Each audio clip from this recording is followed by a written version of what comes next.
everyone, it's Laura, and I'm here very late with my July wrap-up. So the month of July was a very odd month for me. I feel I had a bit of a slump after all the books I read in June, and I just decided to go with it. I was still interested in reading, just not at the rather frenetic pace that I read and consumed books in June. So overall, I only read 8 books in July, and part of that was a week that I spent away at a lake for a family vacation, and I read 3 books while I was there. So in the entirety of the rest of the month, I only read 5 other books. And then when I got back from vacation, I edit all my videos on my phone, and I kind of got bogged down with the editing because I don't like editing longer videos, because in the app on the phone, the timing gets weird the further in the video after like the 20-minute mark. So I just kind of stalled on that and then just didn't feel like continuing for a long time. And then that snowballed into kind of into a self-fulfilling cycle where I didn't have space on my phone, because I also was having an issue with my laptop. I didn't have space on my phone to film more videos, and I didn't want to go back and edit that other video, and so I just didn't film any video wrap-ups for any of the books that I read. And so here I am, and I'm not going to stress myself out too hard about it. I don't want to let this channel die, and I do still want to connect with people in the book community. So even though it is very belated, I don't want to smush all the books I read in July and August into one long video, because again, I don't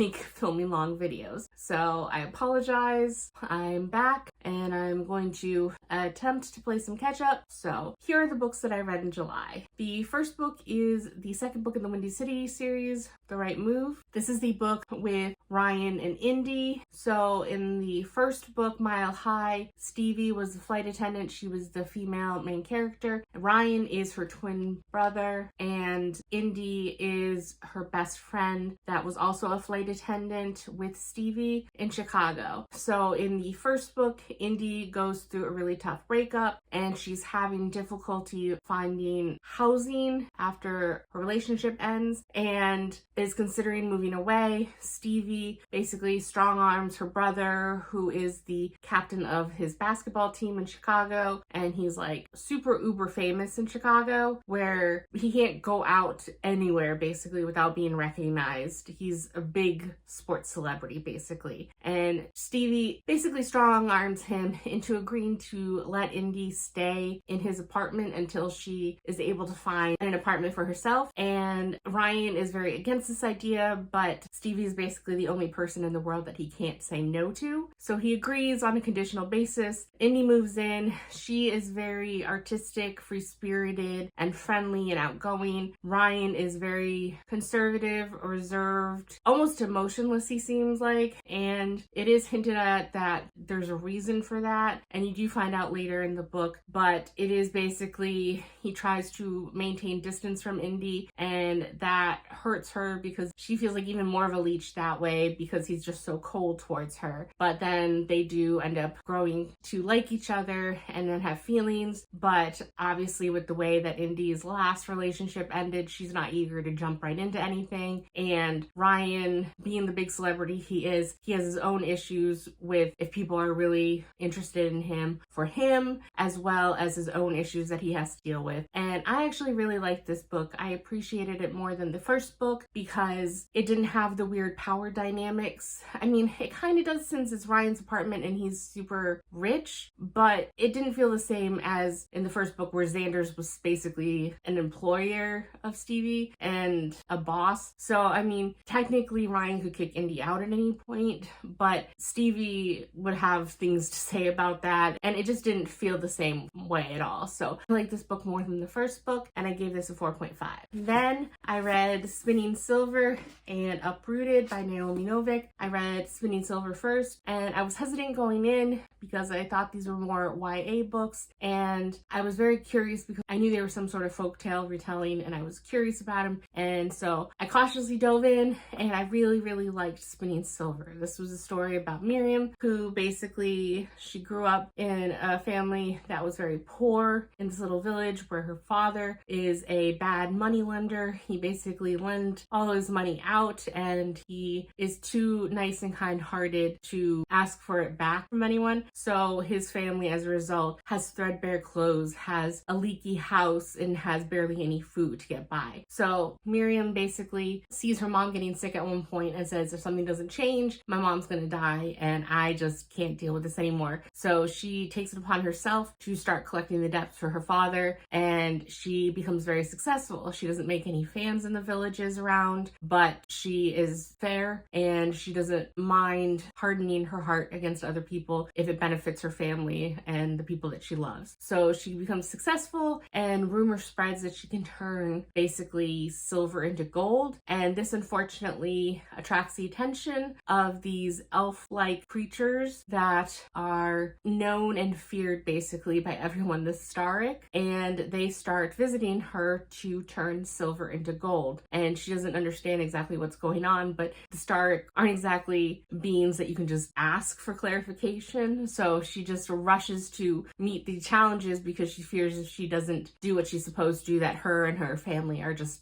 dead, basically. So she gets sucked into this other little adventure, and I was very pleasantly surprised by this book. It included a lot more POVs than I expected it to be. I liked a lot of the different characters and seeing how they all interacted and how sometimes they were at odds with some of the other characters and how it would all come together and work out, and it was just a fantastic book. I'm so happy that I did read this, and I gave this a 4.5. Unfortunately, then I read Uprooted, which I didn't like nearly as much. This is a story about Agnieszka, and this is a fictional world where her kingdom seems to be kind of in a valley nation, and she is kind of in one of the more rural areas where they have this ominous, foreboding wood that is slowly encroaching on their territories, and it is dangerous. People can't go into the wood, and occasionally these evil creatures come out of the woods, whether they're wolves or these other gangly tree-like monsters, and they will kidnap people, and no one can basically be saved once they step foot into the woods. Something changes within them. It's like they're infected, and they basically kind of go feral, and they can corrupt others around them. So earlier on in the story, for example, there is a farm that is attacked by these corrupted wolves, and the appropriate measure would then be to kill all the farm animals and then burn them. But the family had basically just scraped enough money by to get these farm animals, and they were clawing their way out of poverty. So they were hoping that there was any other way than killing these animals, and it doesn't go well. So in this region, there is a wizard mage character called the Dragon, and he helps protect the area and beat back this imposing evil wood. And for his services, he gets some goods kind of delivered as tribute yearly, as well as every 10 years, he will select a maiden who is 16, I believe, 16 or 17. It's been a while since I read this, and she will come and be his servant in his tower. Now, everyone in the villages believes that he basically uses her to warm his bed, but everyone who has been one of the past girls says, no, I just cook his meals and like do housework and serve as a companion for him. And in return, he helps to educate them, and they end up normally leaving the village areas, the valley area, and going more towards the capital and kind of make something of themselves after their service. But no one really believes that's all that happens. And as a magic user, he lives quite a long time, so that's why there are multiple girls over the decades that this has happened to. And it is pretty well known that he always selects someone who is very, very beautiful or who stands out in some special way with some special talent. And everyone knows that it is going to be Kasia this year, and that is Agnieszka's best friend. But lo and behold, it turns out it's not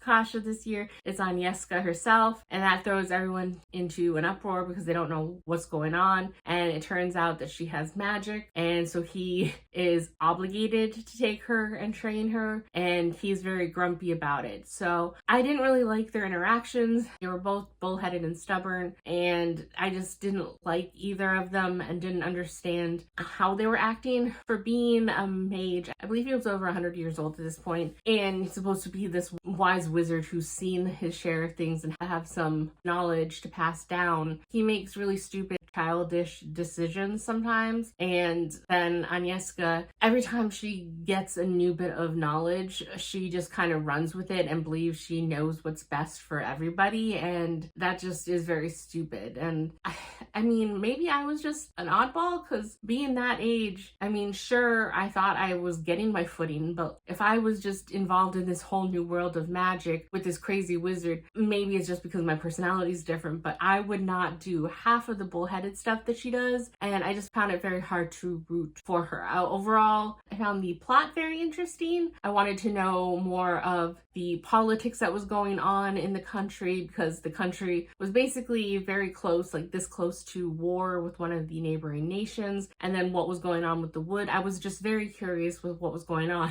and I was a little frustrated that I had to find out about all of that through the vessel of these two characters. And unlike with Spinning Silver, basically the entire story, I think the entire story is told in Agnieszka's point of view for this. So you don't even get a break by jumping into different characters' POVs like you do with Spinning Silver. So I'm just in her head the entire time. So I'm happy that I read this, but I will be unhauling it, and it is definitely not my favorite, but I will be keeping Spinning Silver. I gave this one a 3.75. Then I listened to the Sirens audiobook because this cover I saw and it just drew my attention, but I wasn't confident enough that I would like it to buy a book, and I'm trying to curtail buying new books without trying them first. So I just listened to the audiobook, and this was about Lucy, who's away at college, and she has this weird skin condition, and it affects a large portion of her skin. So she's very self-conscious about it, and she was happy that she had a blossoming romance with a guy at school, and they slept together. She was a virgin before, so it was a very emotional experience for her. And she ended up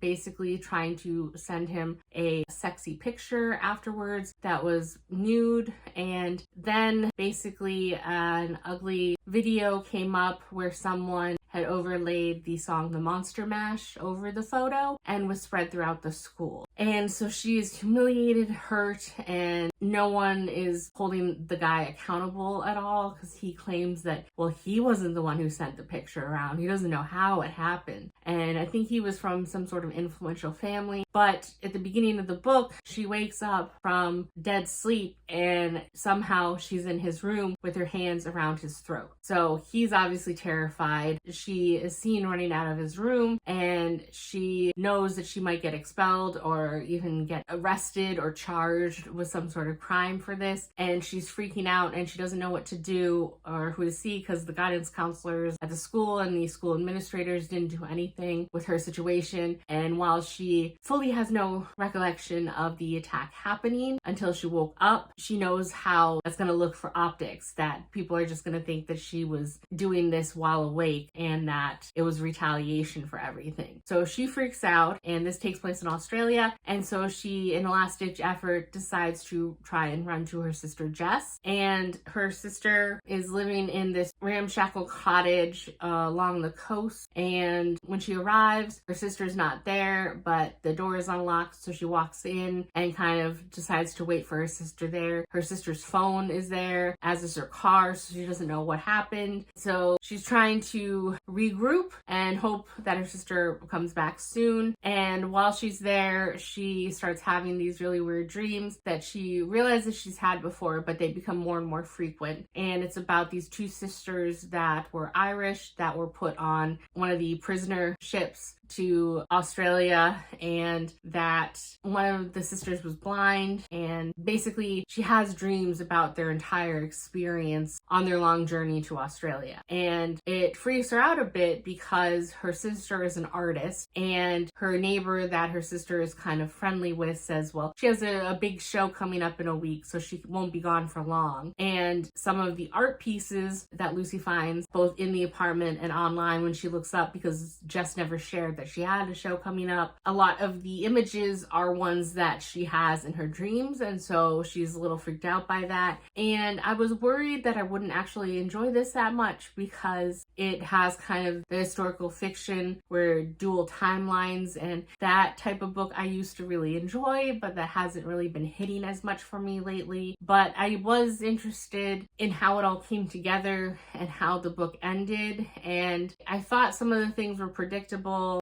some of the reveals that they happened, and overall, for me personally, the pacing was a little slow. I just wanted them to get to the point, but I think that was supposed to kind of add suspense and tension through the book, but it only was partially effective on me. But overall, I gave this book a 4. And then on vacation, I read first book, The Enchanted Greenhouse. I was really excited. This is in the same universe as The Spell Shop, and this follows Terlu, who is the librarian who she was so lonely that she ended up looking up a spell and making a spider plant to gain sentience and named him Kaz. And that was Keela's companion in the first book. And she got in trouble because she wasn't authorized to perform spells or do magic, and so as punishment she was turned into a wooden statue and basically put on display in one of the reading rooms of the library as an example not to step out of your lane, basically. So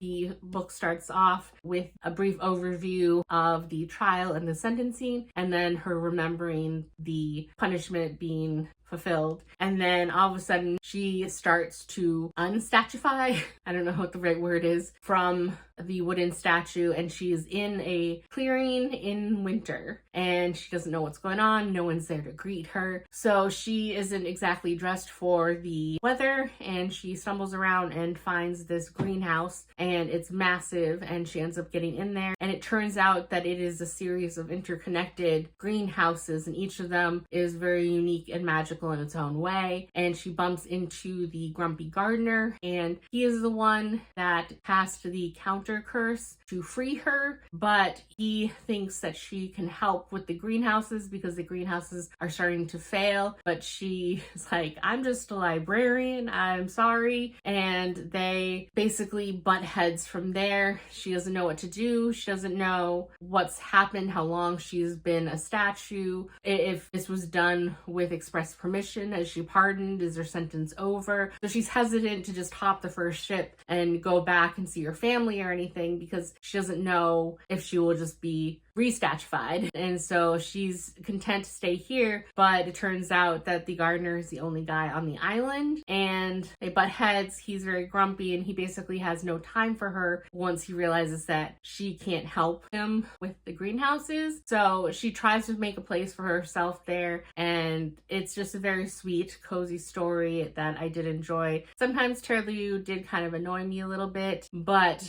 I did somewhat understand her character more than Keela in The Spell Shop, at least. So I still really enjoyed this book overall. 4.5.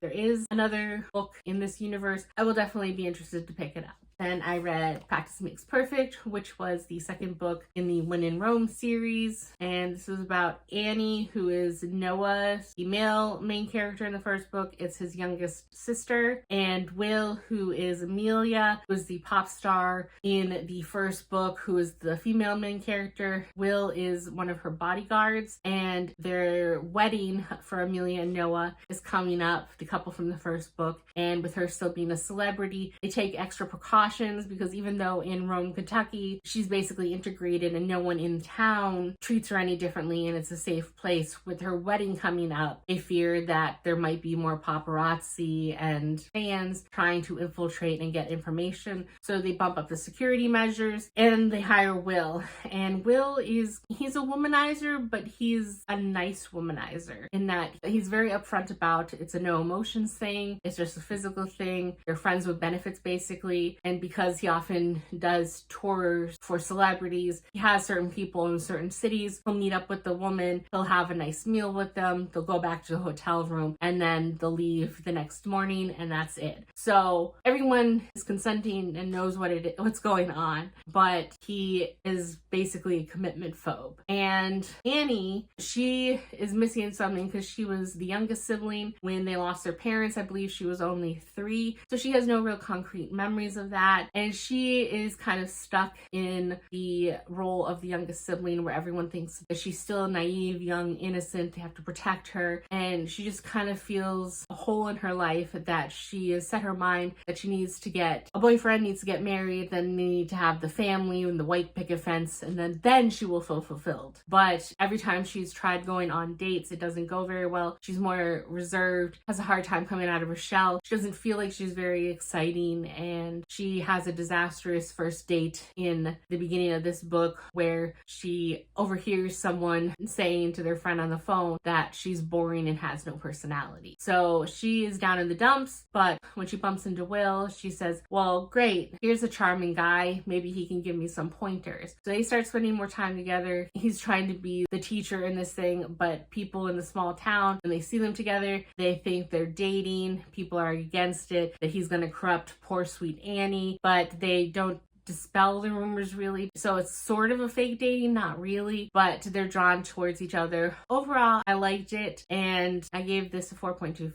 Then I read Fathom Folk, which is the first book in the duology that I was interested in reading after seeing the sequel in Barnes & Noble. And then when I was at the used bookstore, they had this beautiful edition, and I just decided to get it without listening to it or reading it beforehand. And unfortunately, I regret that. I will be unhauling this book because it was very convoluted to me. The world, there's a lot of unanswered questions. Who knows, in the second book things might get cleared up a bit, but there were 3 different POVs that you follow in this book, and I didn't particularly like any of the characters. And it was basically that there's this city and half of it's underwater. There are the Fathom Folk, which are kind of a second-class citizens, and they're kind of humans mixed with animal traits. They have different forms, and they have a hierarchy depending on what type of water creature you are. Water dragon is the highest, but then there's like kelpie and sirens and sea witches, and the humans are the ones running everything in the city, but there are the slums, which are kind of half underwater, but they're polluted. So the Fathom Folk, who could normally survive underwater with their gills, they can't, because if they spend too much time in the polluted water, they get gill rot, and that's just like a disease that you can die from. And just the political system doesn't quite make sense to me, how these Fathom Folk with these special magical abilities were somehow subjugated by these humans that are nothing special, and why they put up with it for so long. And there's just kind of a powder keg going on politically in this area. One of the characters you follow is basically trying to change the system from within. One of them is young and naive, and she takes more of the radical approach that you got to just change everything from the studs. And then there's someone who's basically just trying to weather the entire situation and figure out what's best for her and those that she cares about. So